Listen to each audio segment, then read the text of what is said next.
Friends, this is it. We have arrived here at the final day of the regular season in the WNBA, and we've been treated to a league record 282 regular season games so far. And yet, there is still so much more that is going to be decided tonight before the clock strikes midnight on the East Coast and the playoff picture, it really crystallizes. In fact, only one playoff matchup is somehow set heading into the final night of the regular season. So you know we had to say hello to our queen of all things WNBA, Chiney Ogwumike. I don't know if we can narrow it down to just one, Chiney. So walk us through the most important storylines. Hang on, I got to get a pen because there's so much going down tonight. Let me tell you guys, there are two important games. I know all of these are technically important, but there are two to keep your eyes on. Right. And the game of the year might actually be the last game of the WNBA regular season. Las Vegas Aces at the Los Angeles Sparks. Happy that you're going to be there. The reason I say this is because the Las Vegas Aces have an opportunity to lock up the number 2 seed. If you're number 3, if you fall down there, you only host one round of the WNBA playoffs. So they want to host multiple rounds. And of course, there's the opportunity for revenge. Yep. Also on the Los Angeles side, Kelsey Plum playing her former team. Maybe she wants to play spoiler, knock them down. But also the Las Vegas Aces, every team that has gone 15-0 in a season has won a championship. They're looking to go 16-0. They're trying to ride being the hottest team in the WNBA. Watch out for that last game of the year. But also, it's not just a battle at the top. It's the battle at the bottom. I want you guys to take a look. But by the way, like, if the Aces win, this is what the standings would look like. Okay. Lynx Aces, if the Aces lose, this is what the standings, they drop to 3. And again, home court implications. Got it. It's also a second battle that is actually truly interesting. It's the battle at the bottom. I want you guys to look at the game between the Minnesota Lynx and the Valkyries. Because the Minnesota Lynx, they also can control their destiny. We already know that. They are locked up the number 1 overall seed. But the Valkyries, they have yet to beat the Lynx. They're 0-3 versus the Lynx. If they beat them, they avoid them.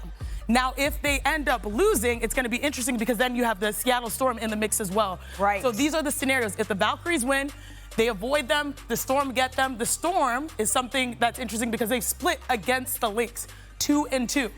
If the Valkyries lose, they have to face their opponent who they have yet to beat. And we don't know yet if Napheesa Collier is going to be giving it a go in this one. She is a game time decision, right? Yeah, exactly, yeah. So there's a lot to keep an eye on, but the last game, obviously with the Aces and the Sparks, but also this game here between the Valkyries and the Lynx, those are the two that will actually truly set the standings in the WNBA playoffs. What an interesting year it's been for the WNBA MVP race. A'ja Wilson stormed back to become the -700 favorite. That's after being as long as 100-1 before the Aces' 15-game winning streak that'll be put to the test tonight.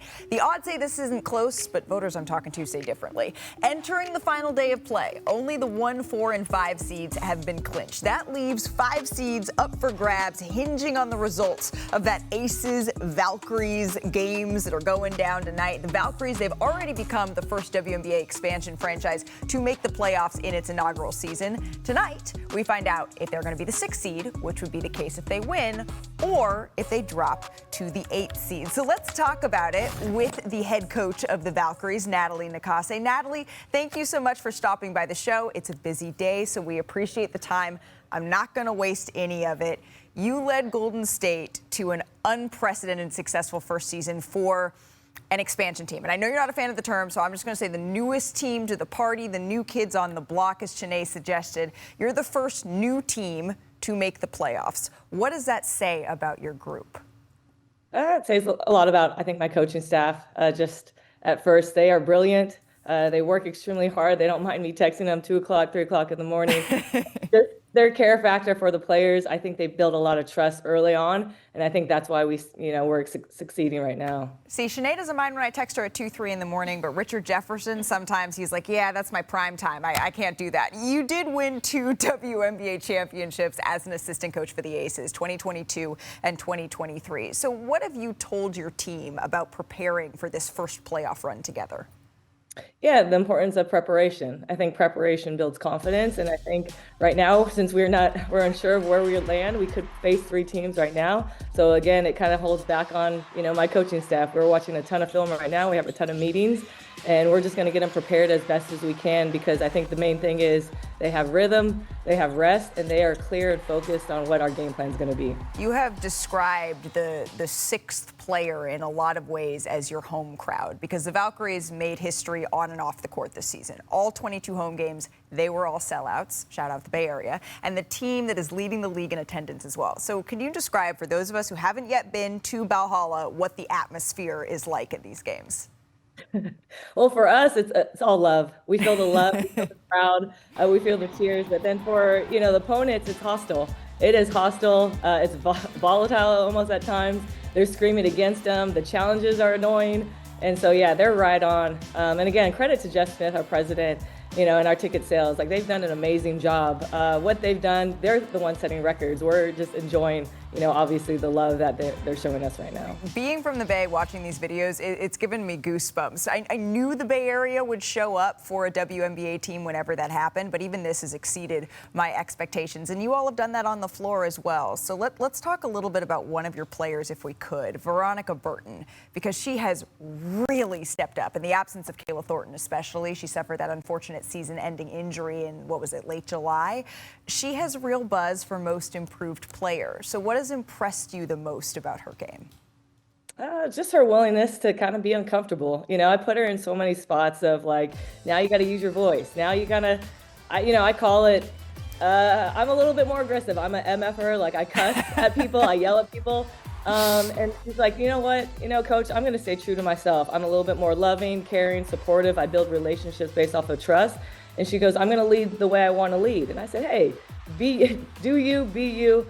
And I think that's really the coolest thing is, like, V is unfazed. Whatever I throw at her, whatever I yell at her, whatever I demand for her and make her study and memorize, she's unfazed. And I think that's what you see in her game right now. See, that's what I am trying to gain through osmosis, the being unfazed part of it, because I think I'm a little bit more like you. I get a little bit wound up, and then I end up being that person. So let's end here, Coach. Tonight, your Valkyries take on the Lynx.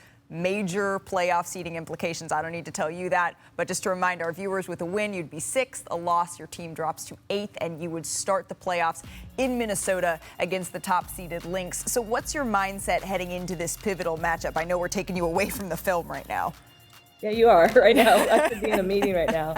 But no, it's honestly getting rhythm and rest, like I said. I have to be mindful. We play in less than 48 hours. We're going to play. We have 2 days rest. So I have to just be mindful of how I manage this game. We get great rhythm. Obviously, we're playing to win, like always, and just putting us in a confident spot, but also understanding, like, we got to have, be connected. We got to have each other's back.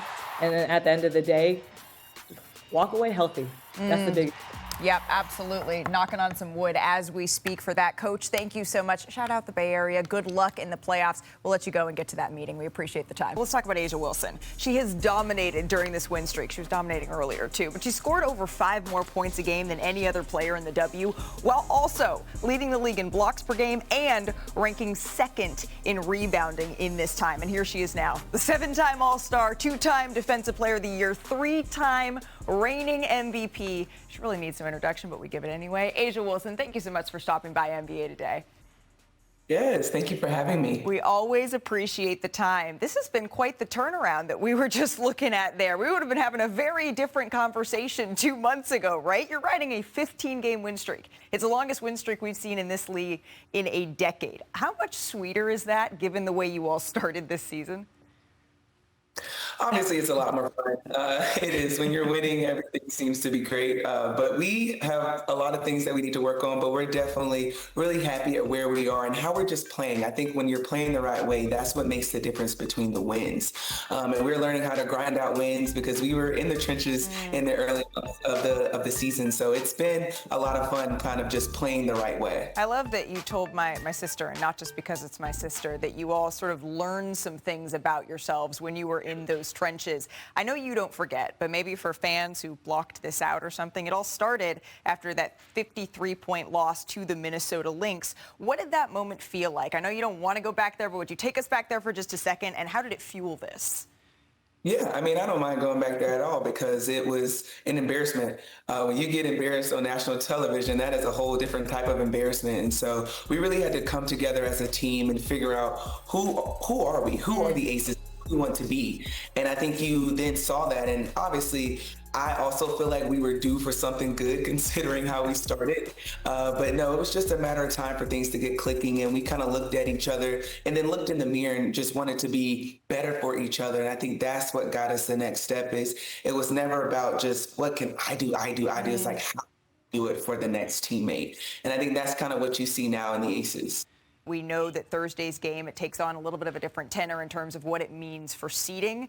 But do you all talk about why not? Why not just end the season on a high note and go for 16? Yeah, I feel like that is just going to be us regardless. We just want to go out there and play the best basketball the right way. And we always say it's never about the opponent. It's never about who we're playing against. It's going to always be about the Aces and us. And if we get it the right way and learn and grow together, that's a win in our book. So, of course, we want to keep the streak alive. Of course, we want to continue to play and win games. But we don't just show up to games and being like, oh, hey, should we do this or should we do that? No, we have to be the Aces every single time we step foot on the court. And riding that momentum into the postseason, playing your best basketball at the best time and most important time of year, right? Your individual numbers, Asia, they were there all season. The wins weren't. And you had a really eloquent way, an eloquent analogy, I think, for that. Let's listen together. Told myself after All-Star break to just let the game come to me. Like it's going to be what it's going to be. And if I try to harp it and force it because I want this win so bad for my team, it's like forcing a fart. All you get is shit. So like I've just really like learned to be patient with myself, but also my teammates. And so I think this game kind of showed it. That's going to go viral. And Chelsea was right. It did go viral. Mount Rushmore of quotes right there. How many times have you watched that back? Are we printing it on a T-shirt yet?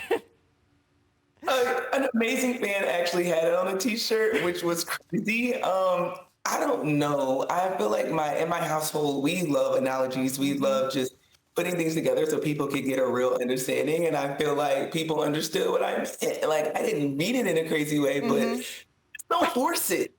Just don't force it. I guess the natural next question is, does that come from experience? Please don't answer that. But I'm hoping you have just as descriptive of a thought on how this team is playing now. If that was the analogy for then, what's the analogy for now? Ooh.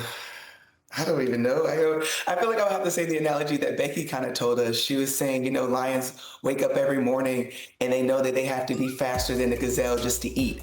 And the gazelle wakes up and knows that they got to be faster than the lion just to survive.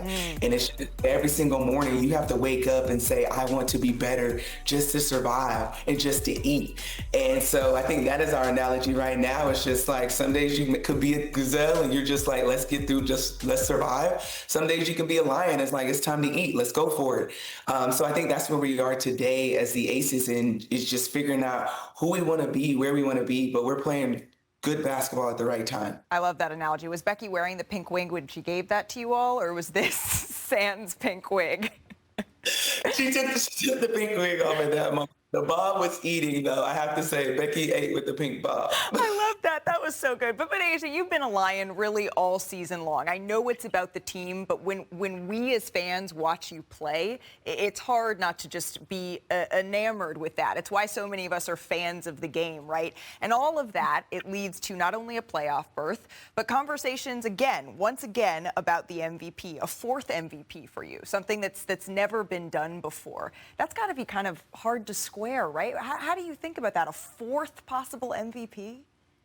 It's crazy. It really is. But I'm honestly just blessed to be in the position that I'm in. Honestly, just to have my name in these conversations and on the list of greats when you're talking about the WNBA. And every single time I step foot on the court, I don't take a moment for granted. I know that I'm entertainment. I know that I'm trying to, wow and woe the fans. And we as the Aces are trying to play just good basketball. And that's what it's truly all about. I love what I do every single day. So if it brings another MVP, let's do it. Let's go for it. But if it doesn't, we still going to do it and go for it again. So I'm grateful. I'm blessed to be just surrounded by an amazing team that helps me just be who I am.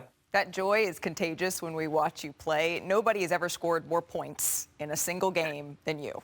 Nobody's ever scored more points in a single season than you. Nobody has had more 40-point games, Asia, than you. You're the first player to ever have a 30-20 game. So stop me maybe when you see the number of players that you think are better than you in the league right now. A1? Hey,